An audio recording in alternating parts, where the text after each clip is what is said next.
Tara, samahan nyo ako mag-Starbucks. Kape-kape ba pag by time?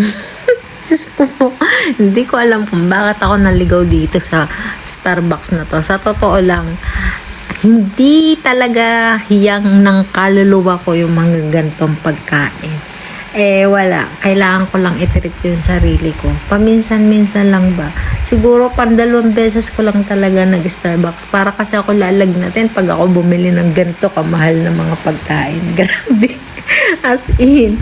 Ito nga palang Starbucks, matatagpuan to sa Chimay Museum. Nung nag-day off ako, diyan ako nagpunta. Ito yung usapan namin ng cashier. 谢谢，号码会叫88号哦，谢谢你。Okay, 谢谢。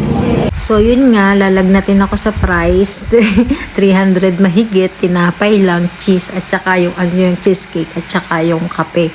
Diyos ko po, normal na kape lang talaga siya. Pero, wala Starbucks yan, di ba?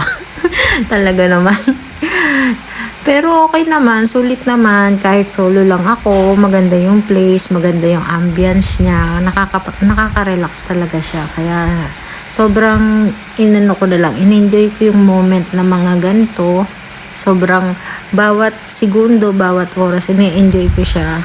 Kasi ang saya lang, kasi kahit nagsosolo ko, nagde-day off, wala naman yung mga stress. Tsaka may peace of mind talaga akong nararamdaman sa mga gantong lugar. So, pinaplano nga namin to matagal na ni baby, hindi naman natuloy-tuloy hanggang sa nakauwi na nga siya ng Pilipinas. Siguro soon, matutuloy din pag madami na kaming pera.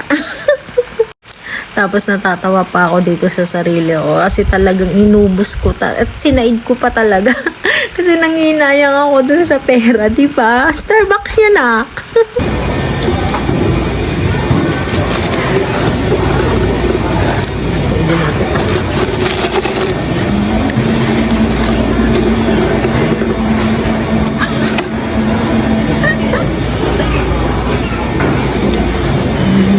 Okay, bye.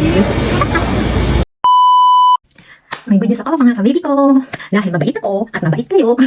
Sa lahat ng magla-like at mag-share ng page ko, tapos sa lahat ng mga mag-share ng mga videos ko, every week may mananalo na 100 pesos through GCash. Iyon ay ilalive natin sa weekend. Tuwing weekend magla-live tayo. Kailangan lahat ng videos ko this weekend na share na. Then doon ako mamimili. Pag na-share nyo ng these 7 days, na-share nyo lahat ng videos ko, doon ako mamimili kung sino bibigyan ko ng 100 pesos through GCash. Kaya naman, share na, then like. Thank you sa support. Okay, bye.